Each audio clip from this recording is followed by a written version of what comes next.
Hello and welcome back to my channel, or welcome to my channel if you are new. So today I'm just getting the second half of my living room, well, at least talking about when I got the second half of my living room.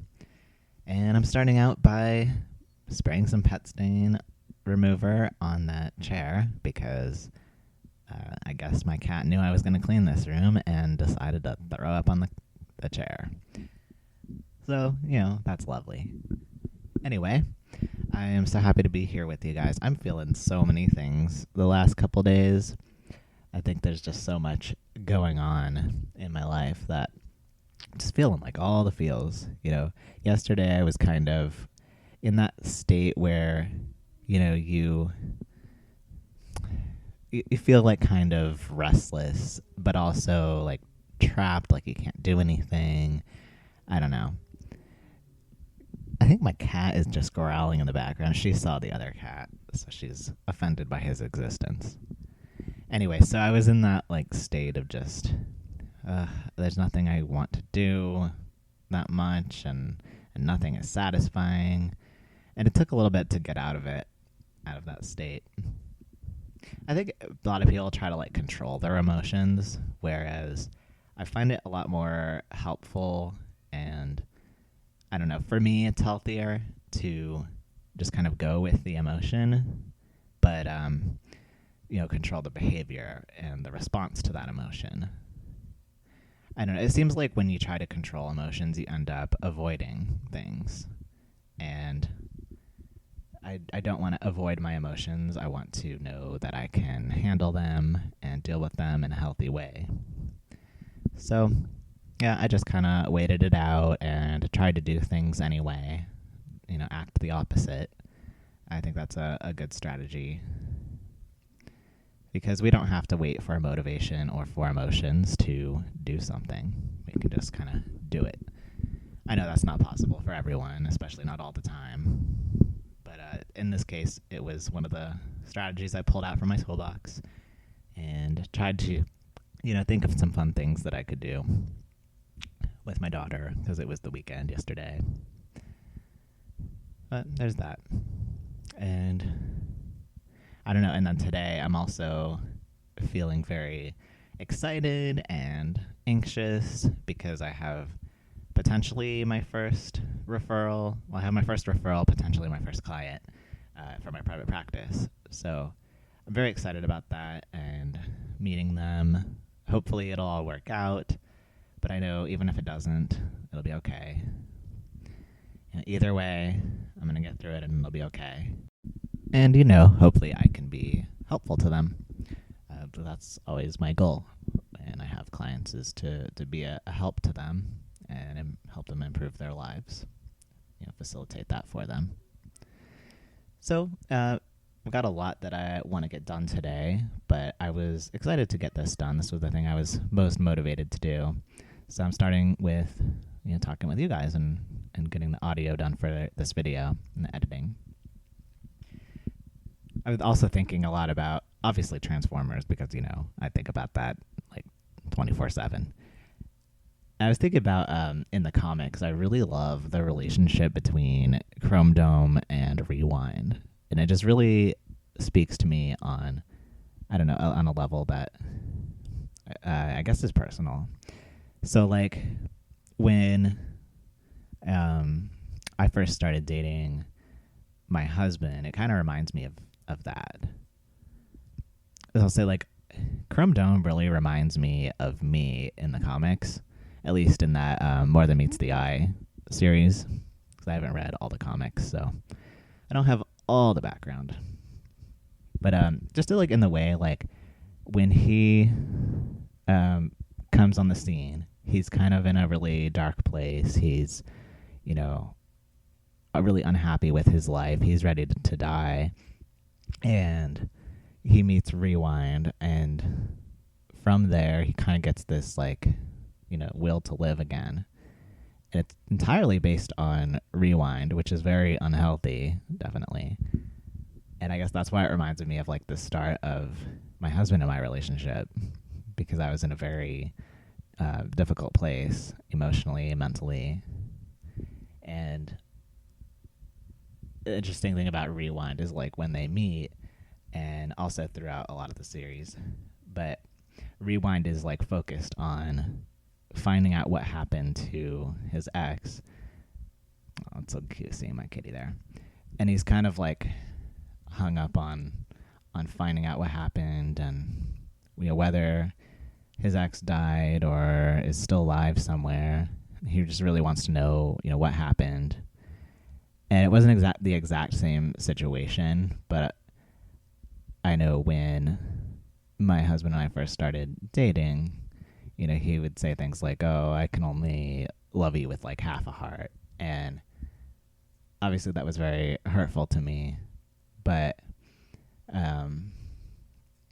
I loved him so much that it was worth it, like being in a relationship with him still. Does that make sense? And it obviously, like I said many times before, it's not a healthy relationship between Creme Dome and Rewind, like that level of dependency. Thankfully, we were able to grow over the years and have some couples therapy and work some things out. But I don't know, it really speaks to me. And like Creme Dome's he's got a lot of self-loathing that in the past I could definitely very much identify with.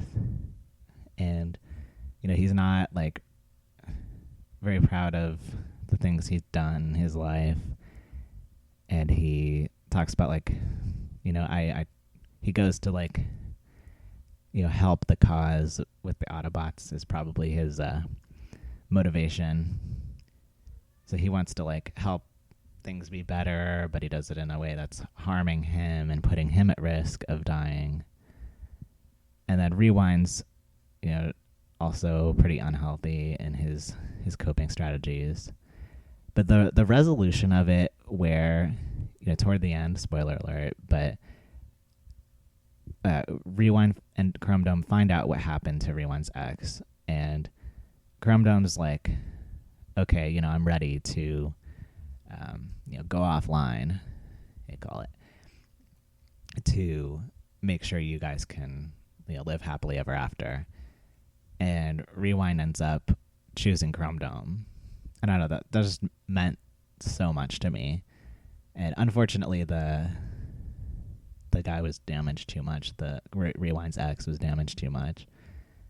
But I don't know. I just guess I can't really talk about this too much with anyone. Like, I tried to explain it to my therapist a long time ago, but he didn't really understand.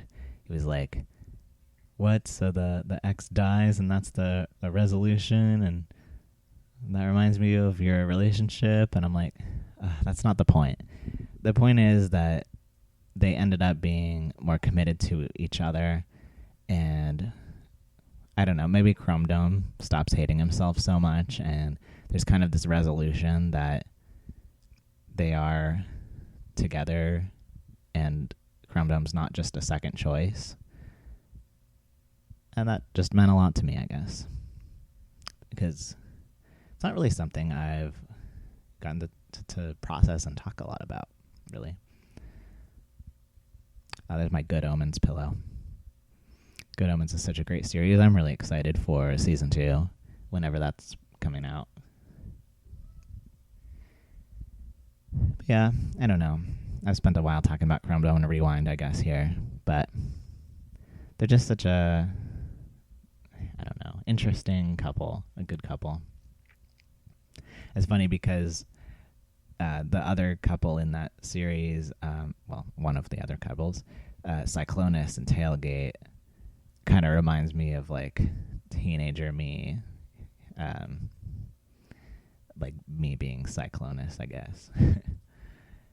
Just how, like, I don't know, he had some definite anger, and then he was like softened by his love for Tailgate, and Tailgate is a little bit feral. And yeah, I think Cyclonus becomes a better bot because of his love. And I'm not trying to make a point that like love fixes everything. I guess I'm trying to make the point that like we grow in relationships whether we like that fact or not. And before I was able to have relationships where I felt loved, it was very difficult for me to grow at all, to be honest.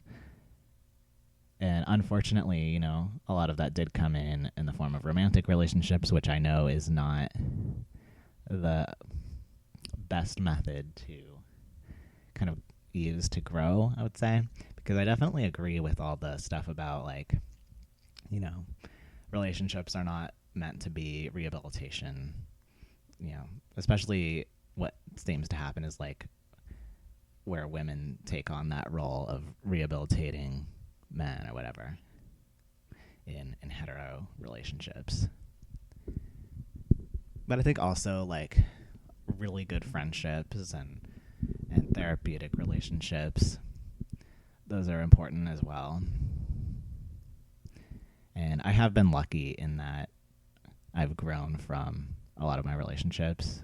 And I would say the one with my husband, we've both grown in a lot of different ways. We're very different than when we first met. And we've been lucky enough to grow together and, get some healthier communication strategies, emotion regulation skills. We don't expect each other to read each other's minds anymore. That's a big one in relationships, is the mind reading thing, where people will expect the partner to just know, and then they're like offended that their partner can't read their mind. Like, in a way, I understand wanting someone to just know. Like, that's a very alluring concept. Oh, kitty. For someone to just know, like, what it is you need, to know you well enough that they can figure that out. It's a very romantic concept, but it's also not realistic.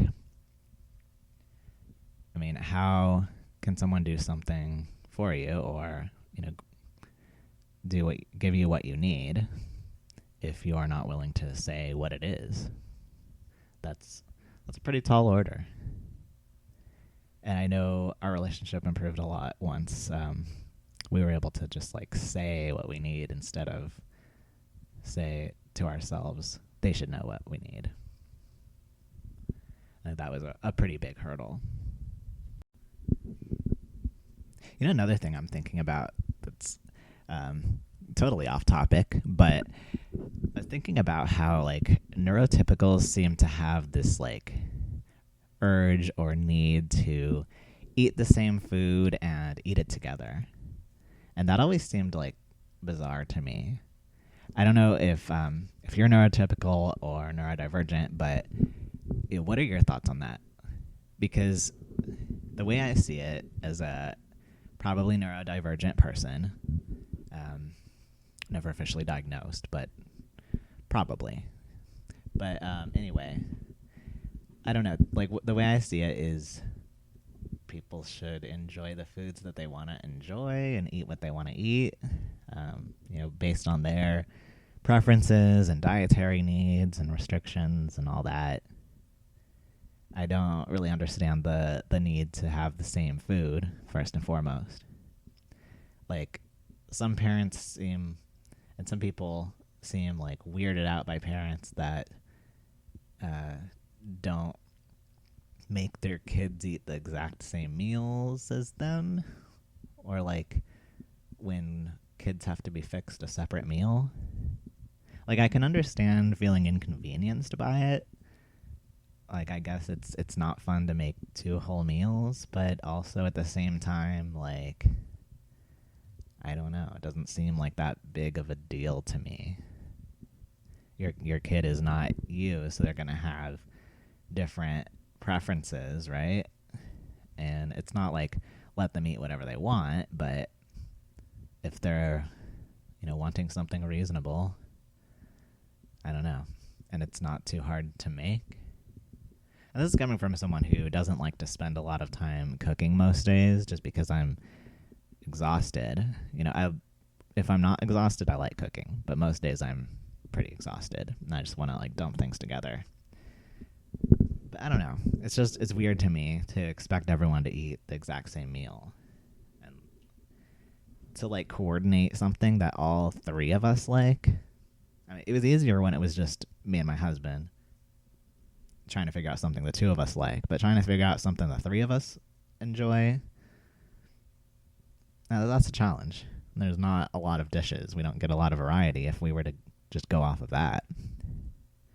Whereas if we all just have our own thing, or like do our own thing with the ingredients that we have on hand, then we're all happier for it.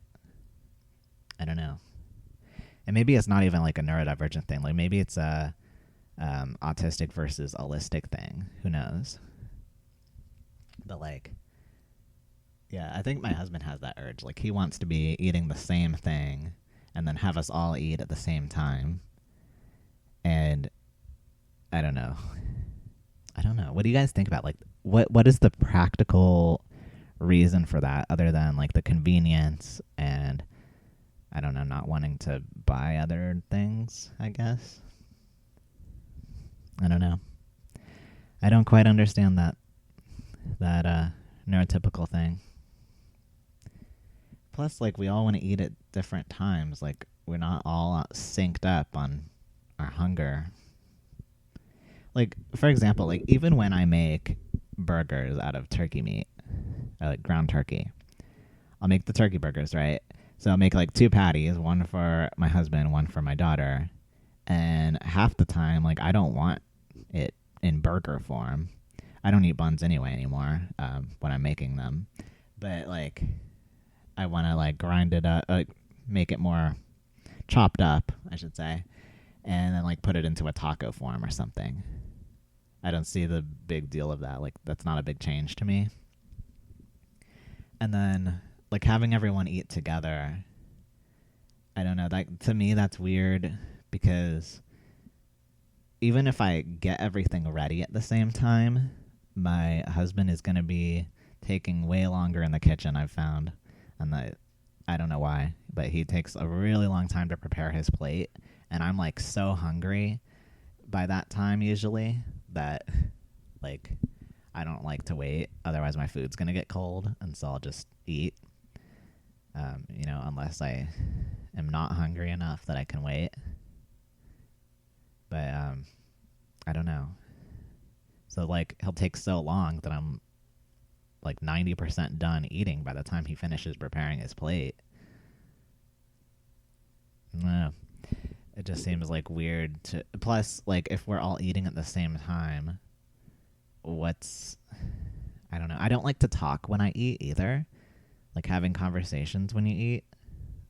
Because, like, on a practical level, I will bite my cheek or my tongue or something, and then I'm going to get angry with that because I'm like, I could have just been eating in silence by myself in my room or something like I'm more comfortable doing, and not have had to like try to participate in some sort of conversation and then end up biting myself. Like, even when I go out with friends, because for some reason they always want to meet around food, which is a weird thing to me, but I digress. But, like, even then, like, I'll focus on the food instead of the conversation, and then I'll talk. And a lot of people like to, like, eat and then take a bite and then, like, talk for a while and then take another bite. And I don't know. Doesn't the food, like, get cold for you? I don't know. Is this just me being weird about food stuff, or does anyone else relate on that? I don't know. It seems like I'm the only one that is weird about that. And when I say, like, I get angry after I bite my cheek or something, I'm not going to, like, like I said earlier, not control the emotion, control the behavior with the emotion. So if I get angry, I'm like, okay, I just want to, like, stop talking and maybe go be alone for a bit. I'm not going to, like, burst out yelling or something, which a lot of people seem to associate anger, especially male anger, with yelling. And that's the fault of men who yell, unfortunately. And unfortunately, that's been, like, an acceptable common thing. So I don't blame them for that association. But yeah, I just want to clarify. Because I remember I had a friend once where like I mentioned that I was angry about something, just kind of in passing, and then they got like really freaked out because they were used to anger meaning, screaming, yelling, and abusive behavior. And I'm like, no, I'm angry, but I'm not like, gonna act like that about it. Anyway, I don't know. Maybe it's just me having weird things around food. Maybe it's me not understanding neurotypical rules. But I don't know, just some thoughts I've been having and wondering about. I think we could all stand to have less like weird, rigid rules around, especially food, something like so vital for all of us that we should be respecting the way each other do it, not try to force our ways on other people. And it's weird that allistics call autistic people the rigid ones, and yet they're the ones with these like rigid standards about eating together and et cetera, et cetera. I don't know. It definitely is more comfortable for me to like be by myself and like scarf my food down real quick, or enjoy it by myself. Because I just feel weird like enjoying food in front of other people. Like I don't want to make weird faces or like noises in front of other people when I'm like really enjoying a food. And plus, like their conversation would like interrupt that in a way, because I'd be having split focus, and that's hard for me. Yeah. Okay, enough about that. I've been talking about that a while too. But I'm really glad that I got my living room cleaned up. It definitely needed it, especially that area under my husband's desk, because there was a lot of cat hair back there. I even found like some Lego pieces back there that we'd been missing for a while. I wonder if a cat like carried it over in its mouth or something. I don't know. Or maybe it just got kicked over there. Who knows? But that is one good thing about cleaning up the house, is that I am looking forward to, knowing where everything is. I am thinking that I'm not going to go to the playroom next. I'm probably going to next film the guest bathroom and then like the guest closet and hallway. I think that'll be good. I mean like the linen closet near the guest bathroom, because the bathrooms definitely need it. I hate cleaning the bathrooms, but they got to be done, and I might as well make it a little more enjoyable by showing you guys and chatting with you about it. So I'm almost done here. I also made a quiche while I was cleaning the rest of the living room here, and I get to, I think, show you that. I definitely put it on Instagram.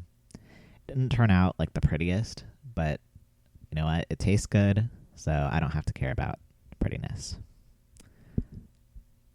It was a good quiche. It was broccoli, cheese, egg, some milk, a little bit of flour. I'm probably getting it out of the oven right now. That's probably why I'm gone for so long here. But yeah, I am looking forward to the next video with you guys. And there's my quiche. I'll see you later. Bye.